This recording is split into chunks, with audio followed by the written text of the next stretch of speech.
எல்லோருக்கும் வணக்கம். கடைக்கு போய் ஒரு நல்ல டீயை வாங்கி குடிக்காம வீட்டிலே ஒரு சாதாரண ஒரு டீயை வாங்கி குடித்தா எப்படி ஒரு இன்ட்ரெஸ்ட் இல்லாமல் இருக்குமோ அதே மாதிரி தான் ஷேர் மார்க்கெட்டில் கொஞ்சம் கூட இன்ட்ரெஸ்ட்டாக கொஞ்ச நாள் இல்லைங்க நண்பர்களே. ஷேர் மார்க்கெட்டில் பயமும் பெருசாக கீழே இறங்க மாட்டேங்கிறான். ஷேர் மார்க்கெட் பெருசாக மேலே ஏறி நம்மளுக்கு ஒரு சந்தோஷத்தையும் கொடுக்க மாட்டேங்குது. ஆக மொத்தம் ஒரு நாள் கீழே போச்சுன்னா மறுபடியும் போர்ட்ஃபோலியோ ரெக்கவரி ஆகுது, மறுபடியும் போர்ட்ஃபோலியோ இறங்குது, மறுபடியும் போர்ட்ஃபோலியோ இறங்குது, ரெக்கவரி ஆகுது. கடைசியில் நீ என்னதாயா பண்ண அப்படின்னு பார்த்தா ஒரு விதமான மூமெண்ட்டும் இல்லாமல் ஒரே இடத்துல இருக்கு.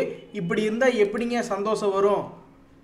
இதில் நம்மளுடைய ஷேர் மார்க்கெட் நிஃப்டி 50 இண்டெக்ஸில் பெரிய ஆள் ரிலையன்ஸ் தான். அந்த ரிலையன்ஸை இன்னைக்கு போட்டு தள்ளுற மாதிரியான ஒரு நியூஸ். அவன் நம்ம மார்க்கெட்டுக்கு சில நாட்களாக சப்போர்ட்டே பண்ண மாட்டேன்றான். ரிலையன்ஸ் இன்னைக்கு 15 பாயிண்ட் இறங்கியிருக்கு. என்ன காரணம்னா க்ரூட் ஆயில் இருக்கிறதுலே ரொம்ப லோ ரேட்டில் போய்கிட்டு இருக்கு. அதனால் ரிலையன்ஸினுடைய இன்கம் ஏதாவது பாதிக்கப்படுமா அப்படின்ற மாதிரி ரிலையன்ஸ் கொஞ்ச நாளாக சப்போர்ட் பண்ணல மார்க்கெட்டுக்கு.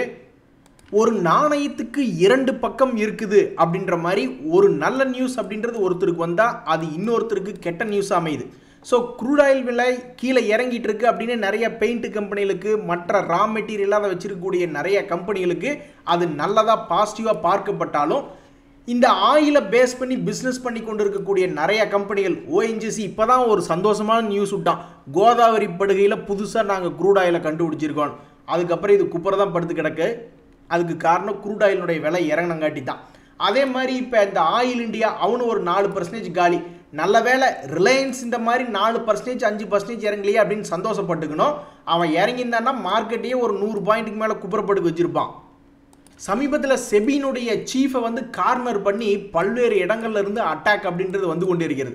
அதே மாதிரி ஒரு பேட் நியூஸ் அப்படின்றது வர ஆரம்பிச்சுன்னா தொடர்ந்து அட்டாக் பண்ணுற மாதிரியே சமீப காலங்களில் வருது. டாடா மோட்டார்ஸ் அப்படின்ற ஷேருக்கு சமீபத்தில் 2-3 பேட் நியூஸ் அப்படின்றது வந்தது. இன்னைக்கு ஒரு பேட் நியூஸ் என்ன வருது அப்படின்னு பார்த்தா அவங்களுடைய எலக்ட்ரிக் வெஹிக்கிளுக்கு போட்டியாக இந்த எம்ஜி வின்சர் அப்படின்ற ஃபர்ஸ்ட் இன்டெலிஜென்ட் சியூவி அப்படின்றது வெறும் 10 லட்சத்துக்கு லான்ச் ஆக போகுது அப்படின்ற ஒரு நியூஸ் வருது. இந்த நியூஸுமே நம்மளுடைய டாடா மோட்டார் கொஞ்சம் நெகட்டிவ் நியூஸ் தான். பட் இதை நல்லா ஞாபகத்தில் வச்சுக்கணும். டாடா குரூப்பில் டாடா மோட்டர் மட்டும் கிடையாது, அவன்கிட்ட ஏகப்பட்ட செக்டரில் ஏகப்பட்ட கம்பெனி இருக்குது டாடா குரூப்பில். ஸோ டாடா குரூப்பில் ஒரு ஷேர் கீழே இறங்குற மாதிரி இருந்தால் அதே ப்ராஃபிட் புக் பண்ணிவிட்டு வேறு ஏதாவது ஒரு ஷேரில் கொண்டு இன்வெஸ்ட்மெண்ட் பண்ணாலும் அது நம்மளை காப்பாற்றி விட தான் செய்யும். அப்படியே ஸ்ட்ரைட்டாக ஆப்போசிட்டாக பண்ணிடக்கூடாது. ஏற்கனவே லாபம் பண்ணி கொண்டக்கூடிய டாடா மோட்டரை விற்றுவிட்டு நஷ்டம் பண்ணக்கூடிய கம்பெனியில் கொண்டு வந்து போட்டக்கூடாது. நண்பர்களே, நல்லா தேடி பார்த்தாச்சுங்க நண்பர்களே. மொத்தமே 3 விஷயந்தான் ஒரு மனுஷனுக்கு நல்லா சம்பாரிச்சு கொடுக்குது. ஒன்று, அவன் பண்ணக்கூடிய தொழில் அல்லது வேலை, அதுதான் அவனுக்கு நல்லா சூப்பராக சம்பாரிச்சு தருது. அதுக்கு அடுத்தது அவன் வாங்கி வச்சிருக்கிற லேண்டு அல்லது வேற ஏதாவது ஒரு ப்ராப்பர்ட்டி, லேண்ட் ரிலேட்டடாக ரியல் எஸ்டேட்டான சொத்து தான் நல்லா அருமையாக சம்பாரிச்சு தருது. கடைசி the last but not least கடைசியாக பார்த்தோம்னா இந்த ஷேர் மார்க்கெட் உலகம் முழுவதும் இந்த 3 மட்டும்தான் மனுஷனுக்கு நல்லா சம்பாரிச்சு கொடுக்குது. இந்த சமயத்தில் நம்மளால எல்லாத்தினாலையும் வெளிநாடு அப்படின்றது போக முடியாது. இந்த சமயத்தில் எல்லாத்தினாலையும் ப்ராப்பர்ட்டி வாங்கி ஒரு 5 வருஷம் 10 வருஷம் கழிச்சு விற்கலாம், 10 வருஷம் கழிச்சு விற்கலாம் அப்படின்னா அதுவும் முடிய மாட்டேங்குது. ஒரே ஒரு வீட்டுக்கு லோன் எடுக்கிறாங்க, அப்புறம் அதை ஒரு 20 வருஷம் 40 வருஷம் கட்டிட்டு வந்துக்கிட்டு இருக்காங்க. ஸோ இந்த ரெண்டுமே சாமானிய மனிதனுக்கு எட்டாக்கனியாக இருக்குது. அப்போ நம்ம கையில் இருக்கக்கூடிய ஒரே ஒரு சக்தி இந்த ஷேர் மார்க்கெட் தான். அதில் தொடர்ந்து பணம் போட்டுக்கிட்டே வந்துட்டு இருந்தாக்கா இந்த கடந்த 10 வருஷத்தில் அல்லது கடந்த 5 வருஷத்தில் நம்மளும் ஒரு பணக்காரங்களுக்கு ஈக்குவலாக கௌரவமாக எங்கள்கிட்டயே ஒரு 5 லட்சம் 10 லட்சம் இருக்குங்க அப்படின்னு சொல்லிக்கக்கூடிய ஒரு சக்தியை இந்த ஷேர் மார்க்கெட் தான் கொடுத்துருக்கு. அடுத்த 20 வருஷத்துக்கு இதே மாதிரி கொடுத்துச்சுன்னா ரொம்ப சூப்பராக இருக்கும். நண்பர்களே, ஒரு சந்தோஷமான செய்தி. அதாவது இந்த ஃபோர்டு பிளான்ட்டுக்கு நம்மளால 350 ஏக்கர் அப்படின்றத அலாட் பண்ணியிருந்தாங்க. 99 வருஷத்துக்கு என்னமோ லீஸு கொடுத்துருக்காங்கன்னு நினைக்கிறேன் அந்த இடத்த. அப்போ இவங்க திடீர்னு பிளான்ட்டை 2021 22 க்ளோஸ் பண்ணிட்டு போயிட்டாங்க. கிட்டத்தட்ட 5000 பேர்த்துக்கு மேலே வேலைவாய்ப்பு கொண்ட நிறுவனம் அது. அதுக்கப்புறம் அவங்களுக்கு நிறைய பேர்த்துக்கு இன்னுமே ஃபுல் டைம் ஜாப் கிடைக்காம தான் சுற்றிட்டு இருக்காங்க பாவம். அப்போ இந்த ஃபோர்டு பிளான்ட் சமீபத்தில் சிஎம் அவர்கள் அமெரிக்க பயணத்தின் போது இந்த ஃபோர்டோட டிஸ்கஸ் பண்ணிக்கிட்டு இருக்காங்க. மறுபடியும் இது ஏதாவது ரிவைவல் பண்ணாங்கன்னு வச்சிங்களேன், ஒரு 5000 ஜாப் அப்படின்றது மிக எளிமையாக கிடைக்கும். புதுசாக ஒருத்தன் கம்பெனி ஆரம்பித்து அவனுக்கு லேண்ட் அப்ரூவல்லாம் அப்படி இப்படின்னு பண்ணி அவனுக்கு கரண்ட்டை கொண்டு வந்து ஒரு வழியாக அவனை ஸ்டார்ட் பண்ண வைக்கிறதுக்கு ஏற்கனவே மூடி கிடக்கக்கூடிய கம்பெனியில் ஆரம்பித்து விட்டுவா அது கொஞ்சம் ஈஸியானது. பட் ஏற்கனவே சொன்ன மாதிரி தான், இது ஒரு விஷயம் நல்லது அப்படின்னு வந்ததுன்னா அது வேற யாருக்காவது அது கெட்டதாக இருக்கலாம். ஸோ ஃபோர்டு பிளான்ட் ரிவைவல் ஆகிறது ஏதோ ஒரு வகையில் அதுவும் டாடா மோட்டருக்கு ஒரு காம்படிஷன் தான். நான் வேற மறந்துட்டேன், இந்த 2 பைபேக்கு இன்னும் அப்ளை பண்ணாமல் வச்சிருக்கேன். இன்னைக்கு எடுத்து அப்ளை பண்ணி ஒன்றும் டேட்டுக்கு இது முடிஞ்சிட போகுது. அதே சமயத்தில் இந்த ஐபிஓக்கள் பொறுத்தது வரைக்கும் நம்மளுக்கு நிறைய நல்ல ஐபிஓக்கள் கிடச்சி சம்பாரிச்சு கொடுத்துக்கிட்டே இருக்கான். நம்மளுக்கு ஒரு சின்ன வருமானம் அப்படின்றது மாதத்துக்கு ஒருக்க ஒரு ஐபிஓ 2 ஐபிஓ கிடைச்சதுன்னா அந்த மாத செலவுக்கு அப்படி இப்படின்னு வண்டி ஓட்டிடலாம். அந்த வகையில் இப்போதைக்கு ஜுவல்லரி கம்பெனியில் ஃபேமஸாக இருக்கக்கூடிய இந்த பிஎன் கேட்கில் ஜுவல் அப்படின்றது 50% மேலே ப்ரீமியம் மேபி வரலாம், கிரே மார்க்கெட் ப்ரீமியம் அப்படின்ற மாதிரி யோசிச்சுக்கிட்டு இருக்கு. அதே மாதிரி இந்த பாலாசி ஹவுசிங் ஐபிஓ அதுவும் வந்து 80% மேலே மேபி வரக்கு வாய்ப்பு இருக்குது அப்படின்ற மாதிரி ஆரம்ப நாட்கள்லேருந்தே யோசிச்சுட்டு இருக்கு.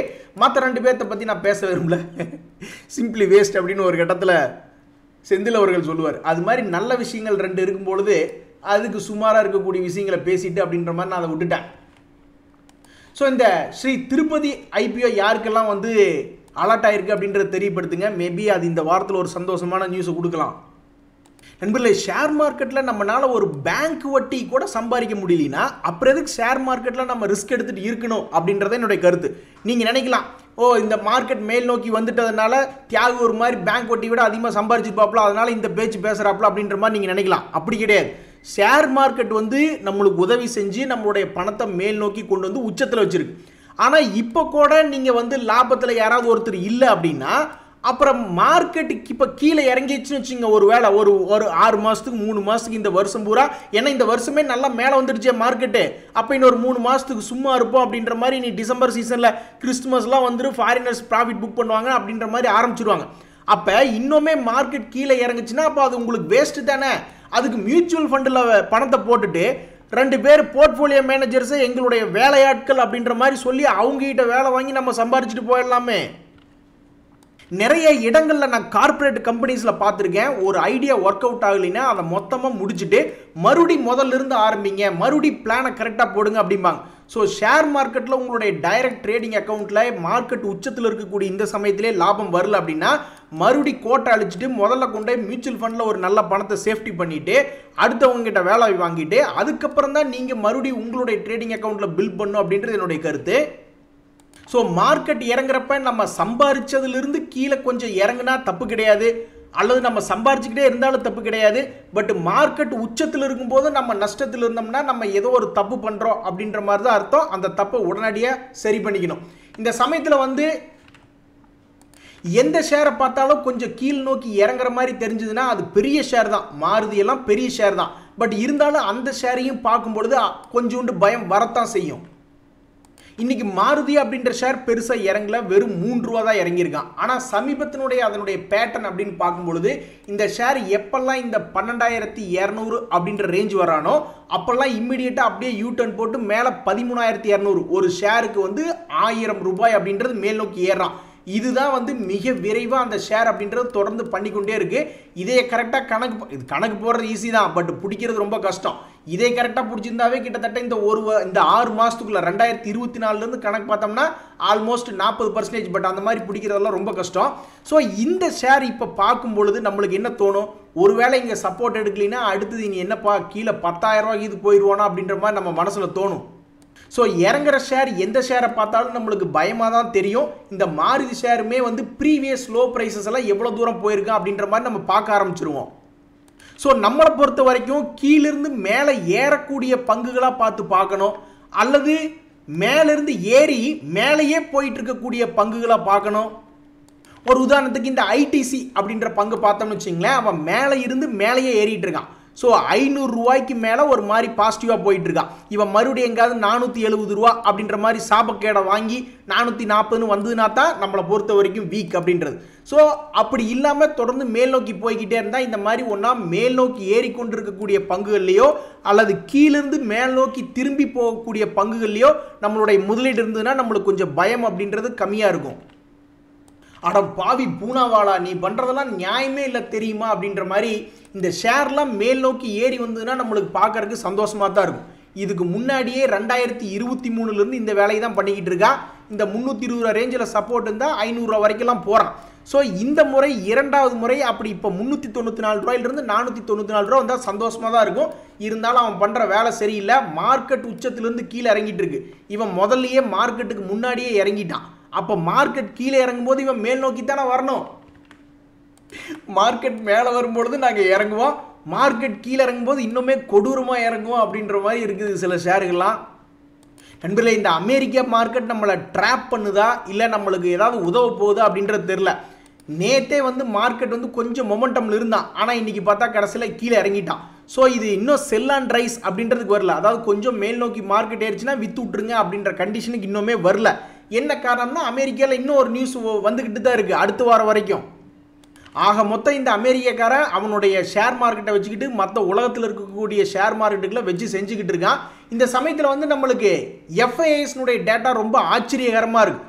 மார்க்கெட்டே கொஞ்சம் கொஞ்சமாக கீழே இறங்குது, ஆனாலும் இந்த எஃப்ஐஎஸ் என்ன பண்ணுறாங்க அப்படின்ற மாதிரி நம்ம போய் பார்த்தோம்னு வச்சுங்களேன், கடந்த 3 நாட்களாக பணத்தை உள்ளே போட்டுக்கிட்டு இருக்காங்க. நம்ம ஆளுகளும் பெருசாக பணத்தை விற்கல. இதுக்கெல்லாம் காரணம் இந்த யூஎஸ் டாலர் இண்டெக்ஸ் அப்படின்றத நம்ம கவனிச்சுக்கிட்டு வரோம். அது 103க்கு கீழே இருக்கிற வரைக்கும் அமெரிக்கனுடைய யூஎஸ் எஃப்ஐ டேட்டாஸ் எல்லாம் எடுத்து பார்த்தோம்னா நம்ம நாட்டுக்குள்ளே பணம் வர்ற மாதிரி தான் இருக்குது.